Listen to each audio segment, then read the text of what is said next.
Hello friends, आप सभी को स्वागत है प्रगति इन लाइफ में। दोस्तों, एनटीपीसी का डेली दोस्तों प्रैक्टिस सेट चलाया जा रहा है, जो कि स्नातक और गैर स्नातक स्तरीय का जो एग्ज़ाम हुआ था 7/1/2021 का। तो दोस्तों इसका PYQ है, प्रीवियस ईयर क्वेश्चन, जो कि डेली दोस्तों अपलोड किया जाता है। जो कि सेट नंबर ये दोस्तों 4 है, जो कि 3 सेट ही ऑलरेडी दोस्तों अपलोड कर दिए हैं। आप मेरे चैनल पर जाकर देख सकते हैं। और एनटीपीसी का दोस्तों स्टैटिक जीके जो प्रीवियस क्वेश्चन पूछा गया था एनटीपीसी में, स्टैटिक जीके, उसका भी डेली अपलोड किया जाता है PYQ। तो अगर आप मेरे चैनल पर पहली बार है तो प्लीज़ चैनल को सब्सक्राइब कर लीजिए ऐसे ही डेली वीडियो देखने के लिए। तो चलिए दोस्तों स्टार्ट करते हैं। जो कि ये क्वेश्चन पूछा गया है दोस्तों 7/1/2021 के ये पेपर है। पूछा गया है कि निम्नलिखित में से कौन सा सार्वजनिक क्षेत्र उपक्रम PSU एक महारत्न है। तो कौन सा सार्वजनिक क्षेत्र जो उपक्रम एक महारत्न है दोस्तों, इसका करेक्ट आंसर है ऑप्शन नंबर डी, भेल। जो कि भेल जो है ना, ये सार्वजनिक क्षेत्र उपक्रम महारत्न है दोस्तों। चलिए अगला क्वेश्चन है क्वेश्चन नंबर 2। 1 फरवरी 2019 में अंतरिम केंद्रीय बजट किसने पेश किया था।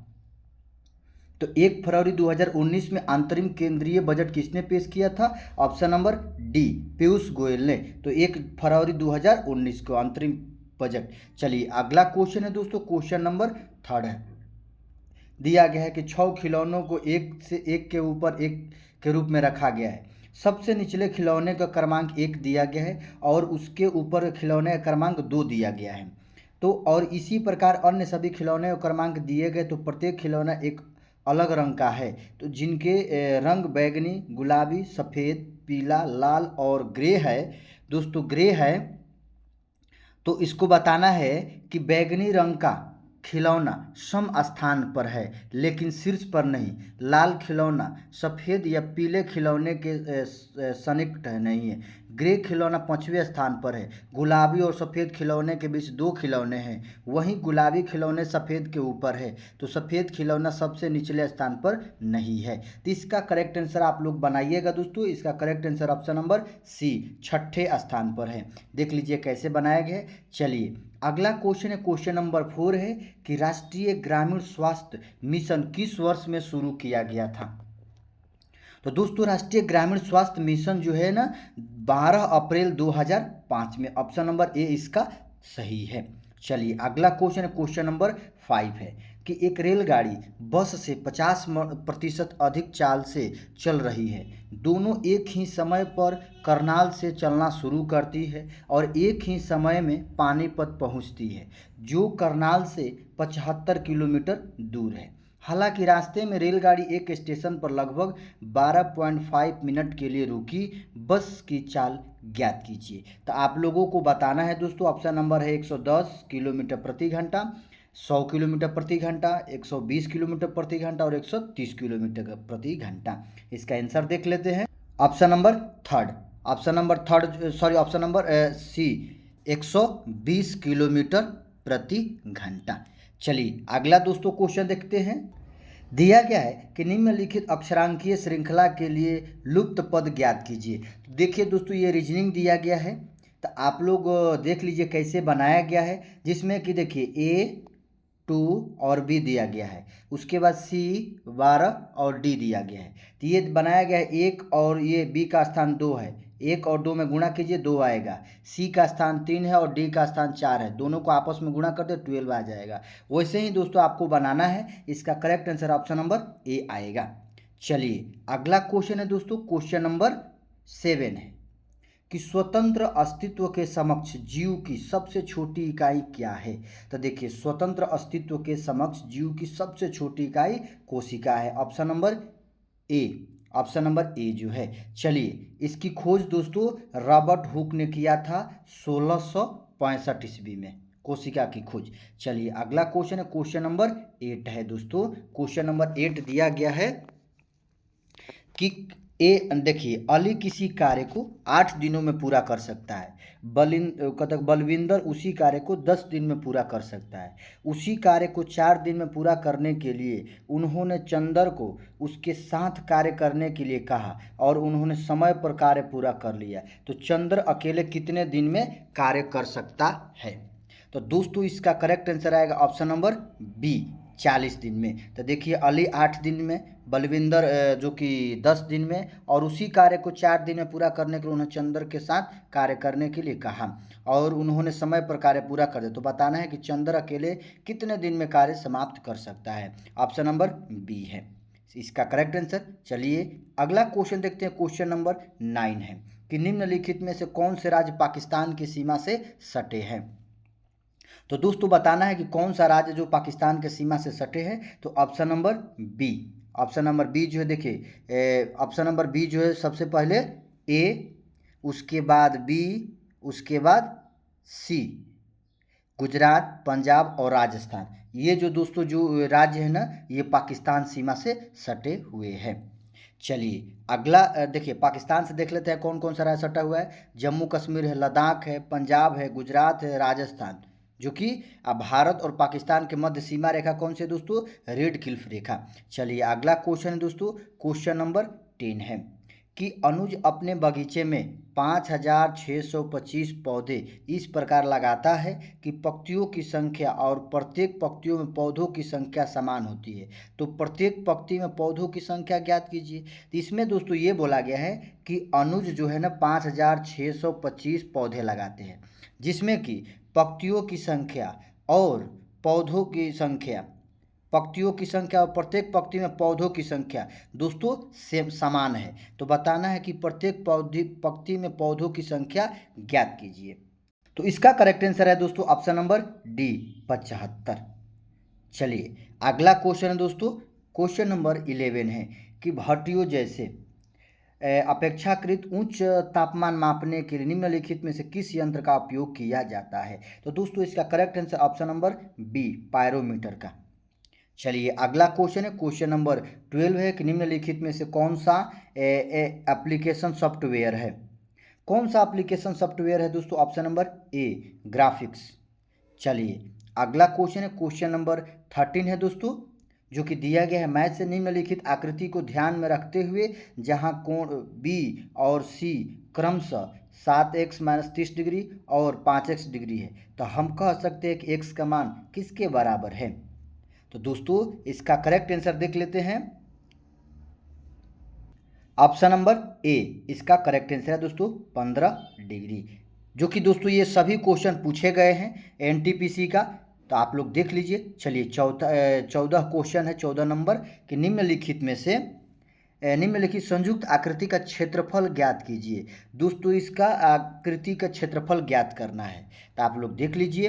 दिया गया है इसका लंबाई, चौड़ाई, ऊंचाई, तो इसका करेक्ट आंसर आएगा दोस्तों option number C, option number C आएगा 135 वर्ग इकाई। चलिए अगला क्वेश्चन है, क्वेश्चन नंबर 15 है कि संघ के मंत्रिपरिषद में कितने मंत्री शामिल किए जा सकते हैं? बताना है कि दोस्तों संघ के मंत्रिपरिषद में कितने मंत्री शामिल किए जा सकते हैं। तो दोस्तों इसका correct answer option number B, Lok Sabha के कुल सदस्यों का 15%। दोस्तों संघ के मंत्रिपरिषद में कितने मंत्री शामिल किया सकते हैं? तो जो लोकसभा के कुल सदस्य हैं ना उसका 15%। चलिए अगला क्वेश्चन है दोस्तों, क्वेश्चन नंबर 16 है कि भारत के समुद्री मार्ग की पहली बार खोज किसने की थी? तो दोस्तों भारत के समुद्री मार्ग की खोज पहली बार पुर्तगाली ने की थी, पुर्तगाली ने की थी दोस्तों। पुर्तगाल के निवासी वास्को डी गामा ने 20 मई 1498 ईस्वी को खोजा था। चलिए अगला क्वेश्चन है, क्वेश्चन नंबर 17 है। दिया गया है दोस्तों कथन और निष्कर्ष। देखिए कथन में दिया गया है यदि आप कंप्यूटर इंजीनियर हैं तो हम आपको अपने वरिष्ठ सलाहकार के रूप में नियुक्त करना चाहते हैं। तो एक विज्ञापन जो कंपनी XYZ द्वारा दिया गया है। धारण में दोस्तों कंपनी XYZ को कंप्यूटर इंजीनियरिंग से बेहतर प्रदर्शन की उम्मीद है। धारणा 2 दिया गया कंपनी XYZ को एक वरिष्ठ सलाहकार की आवश्यकता है। तो दोस्तों इसका करेक्ट आंसर क्या होगा देख लेते हैं। इसका करेक्ट आंसर दोस्तों ऑप्शन नंबर ए होगा। ऑप्शन नंबर ए केवल धारणा दुनिहित करता है। दोस्तों कंपनी XYZ को एक वरिष्ठ सलाहकार की आवश्यकता है। चलिए अगला क्वेश्चन है, क्वेश्चन नंबर 18 है। तो यहाँ दिया गया दोस्तों ये 109/100 का दशमलव विस्तार क्या है। तो आप लोग दशमलव विस्तार कीजिएगा तो इसका करेक्ट आंसर आएगा दोस्तों option number A. Option number A आएगा। चलिए दशमलव विस्तार करना है तो 1/ये हो गया 1 प्लस 0/10 हो गया प्लस 9/100 हो गया। आप लोग देख लीजिए। चलिए अगला क्वेश्चन है, क्वेश्चन नंबर 19 है कि URL क्या है। तो दोस्तों URL क्या है, ऑप्शन नंबर सी है, इंटरनेट पर प्रदर्शित वेब पेज का एड्रेस है। चलिए अगला क्वेश्चन है दोस्तों, क्वेश्चन नंबर 20 है कि पाखल वन्य जीव अभयारण्य कहाँ स्थित है। तो दोस्तों पाखल वन्य जीव अभयारण्य कहाँ स्थित है, वारंगल में। चलिए अगला क्वेश्चन है, क्वेश्चन नंबर 21 है, भूगोल का जनक किसे कहा जाता है। तो दोस्तों भूगोल का जनक किसे कहा जाता है, तो इसका जो ऑप्शन नंबर सी है इरोटैस्थनीज, कहते हैं कि इरोटैस्थनीज भूगोल का जनक किसे कहा जाता है, ऑप्शन नंबर सी है इरोटैस्थनीज। चलिए अगला क्वेश्चन है दोस्तों, दिया क्या है, देखिए निम्नलिखित जानकारी को ध्यानपूर्वक पढ़िए और निम्नलिखित प्रश्न का उत्तर दीजिए। शब्द संख्या व्यवस्था मशीन को जब शब्द और संख्याओं के सेट के तौर पर इनपुट दी जाती है तो यह एक विशेष नियम का अनुसरण करते हुए शब्द संख्याओं को पुनः व्यवस्थित करती है और चरणों के अनुसार तब तक आउटपुट उत्पन्न करती है जब तक उस नियम का अनुसरण करते हुए पुनः व्यवस्थित प्रक्रिया पूरी नहीं हो सकती है। देखिए ये सब दिया गया है दोस्तों, रीजनिंग से है। आप लोग देख लीजिए कैसे दिया गया, इनपुट और प्रथम चरण दूसरा चरण ऐसे चरण दिया गया है। तो इसका करेक्ट आंसर आएगा ऑप्शन नंबर डी, आप लोग बनाइएगा। चलिए अगला क्वेश्चन दोस्तों देख लेते हैं, क्वेश्चन नंबर 23 है कि येलो वेस्ट विरोध किस देश से संबंधित है। येलो वेस्ट किस विरोध किस देश से संबंधित है दोस्तों, ऑप्शन नंबर डी फ्रांस। चलिए अगला दोस्तों, ये सभी क्वेश्चन पूछे गए हैं। चलिए अगला क्वेश्चन है रीजनिंग से है कि उस संख्या को चयन करें जो निम्नलिखित श्रृंखला में प्रश्न चिन्ह के स्थान पर आएगी। दोस्तों ये प्रश्न चिन्ह के स्थान पर क्या आएगा, देखिए 1 दिया गया है, 3 देखिए 1 9 25, देखिए ये 1 का स्क्वायर, ये 3 का स्क्वायर, ये 5 का स्क्वायर, 7 का स्क्वायर है और 7 के बाद क्या आएगा दोस्तों 9 आएगा, तो 9 का स्क्वायर कर देंगे 81 हो जाएगा। चलिए अगला क्वेश्चन है दोस्तों, क्वेश्चन नंबर 25 है कि देखिए 10% की छूट घोषित करने के बाद 25% लाभ प्राप्त करने के दुकानदार को 360 रुपया क्रय मूल्य वाली वस्तु पर कितना मूल्य अंकित करना होगा। जिसमें कि दोस्तों 10% की छूट घोषित करने के बाद भी 25% का लाभ प्राप्त करने के लिए दुकानदार को 360 रुपया क्रय मूल्य वाली वस्तु पर कितना मूल्य अंकित करेगा। तो दोस्तों इसका करेक्ट आंसर आएगा ऑप्शन नंबर सी 500। आप लोग देख लीजिए, अंकित मूल्य x मान लिया है, क्रय मूल्य 360 है, प्रश्नांश बना देगा। इसका correct answer option number C. चलिए अगला क्वेश्चन है दोस्तों, चाइना का संबंध बीजिंग से है तो ब्राजील का संबंध किससे है। तो दोस्तों चाइना का संबंध बीजिंग से है तो ब्राजील का संबंध, तो इसका करेक्ट आंसर आएगा दोस्तों ऑप्शन नंबर डी ब्राजीलिया। तो चीन का संबंध बीजिंग से है तो ब्राजील का संबंध ब्राजीलिया से। चलिए इसकी राजधानी है दोस्तों। चलिए अगला क्वेश्चन, क्वेश्चन नंबर 27 है, नीचे दिए गए आंकड़ों के आधार पर पाई चार्ट बनाया गया जो फूट को निरूपित करने वाले वृत्तखंड का केंद्र कोण कितना होगा। तो आप लोग देख लीजिए दोस्तों, ये सब दिया गया है। इसका correct answer option number C 144 degree आएगा। चलिए अगला क्वेश्चन है, क्वेश्चन नंबर 28 अक्टूबर 2020 तक प्राप्त जानकारी के अनुसार नेपाल का राष्ट्रपति कौन है। दोस्तों करंट अफेयर से भी क्वेश्चन पूछे गए थे, तो आप लोग देख लीजिए, जो कि विद्या देवी भंडारी, जो कि अक्टूबर 2020 तक प्राप्त जानकारी के अनुसार नेपाल के राष्ट्रपति विद्या देवी भंडारी है।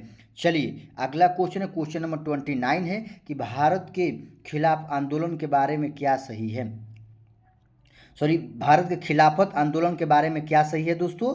तो आप लोग देख लीजिए, इसका ऑप्शन देखिए, ऑप्शन नंबर 1 है कि यह भारत में मुगल शाही परिवार को पुनः बहाल करने के लिए एक आंदोलन था। यह पाकिस्तान की मांग का एक आंदोलन था। तीसरा ऑप्शन दिया गया है दोस्तों कि यह जालियांवाला बाग हत्याकांड नरसंहार के खिलाफ एक आंदोलन था। यह एक तुर्की सुल्तान के समर्थन में एक आंदोलन था। तो इसका करेक्ट आंसर दोस्तों ऑप्शन नंबर डी आएगा, यह तुर्की सुल्तान के समर्थन में एक आंदोलन था।